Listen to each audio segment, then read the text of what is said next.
Sekarang tentang kebenaran. Ini makhluk idolanya para pengkaji filsafat. Katanya Marcus Aurelius, kebenaran itu sifatnya perspektif. Segala yang kita dengar adalah opini, bukan fakta. Segala yang kita lihat adalah perspektif, bukan kebenaran. Ini nanti belakangan dikembangkan teorinya oleh Immanuel Kant, jadi das Ding an sich namanya.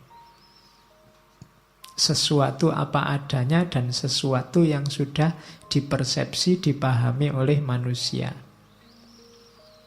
Ketika orang ngomong tentang sesuatu yang namanya kebenaran, begitu kebenaran itu diomongkan, dia jadi opini. Opini itu kebenaran versi yang ngomong.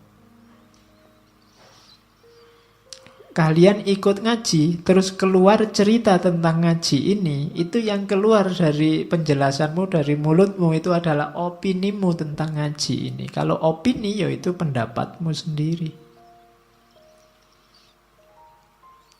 Persepsi juga begitu. Kalau engkau melihat sesuatu kebenaran, begitu engkau melihat dan kamu pahami itu, hasil penglihatan dan pemahamanmu itu namanya persepsi sudah.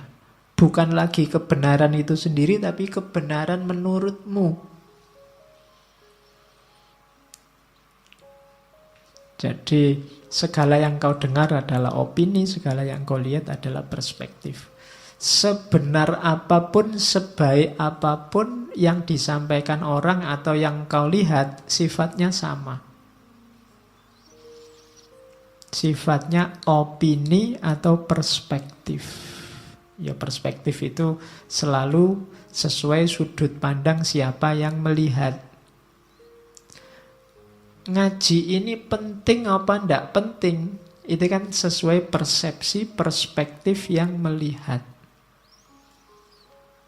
Begitu ada orang cerita, yang dia ceritakan itu ya opini dia tentang apa yang dia ceritakan. Maka semua acara TV, semua yang kamu baca di internet, semua yang ada di Facebook dan Twitter itu sifatnya adalah opini dan perspektif. Makanya kamu tidak harus terlalu mudah terpengaruh. Jadi iya, ada kebenaran, ada kebaikan, ada keindahan, tapi begitu bersentuhan dengan manusia, dia akan berubah jadi perspektif. Ketika dia sampaikan, namanya adalah opini.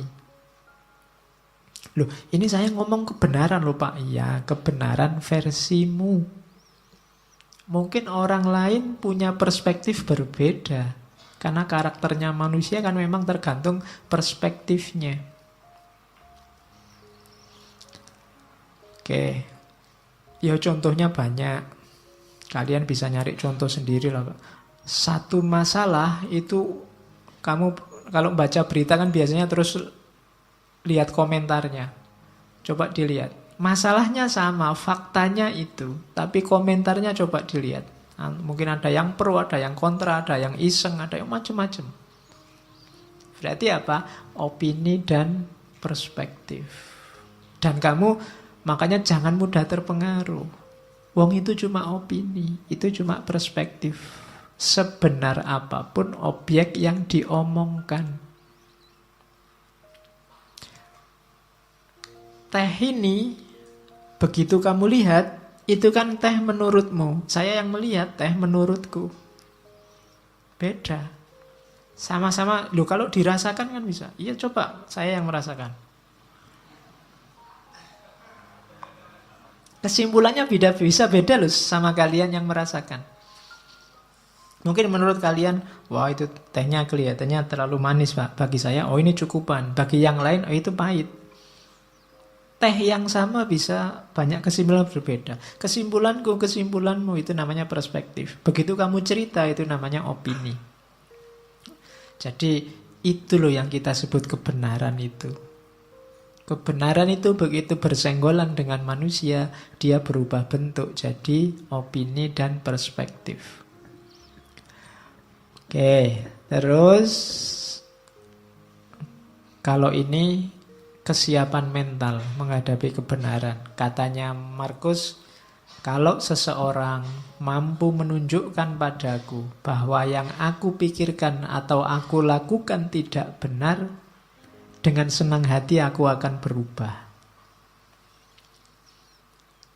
Karena aku hanya kebenaran yang kucari, karena hanya kebenaran yang kucari, yang dengannya tidak akan ada orang akan benar-benar tersakiti. Yang tersakiti adalah mereka yang senantiasa menipu diri dan tidak mau tahu. Jadi ini sikap pada kebenaran. Tidak banyak orang suka dan siap pada kebenaran.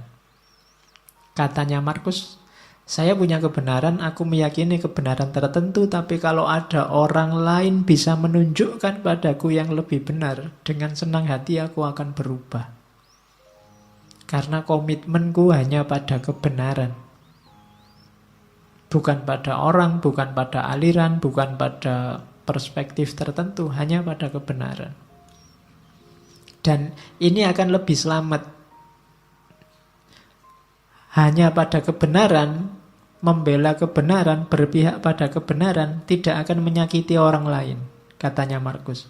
Kalau ada orang yang tersakiti, berarti mereka adalah orang-orang yang tidak mau tahu atau orang yang menipu diri.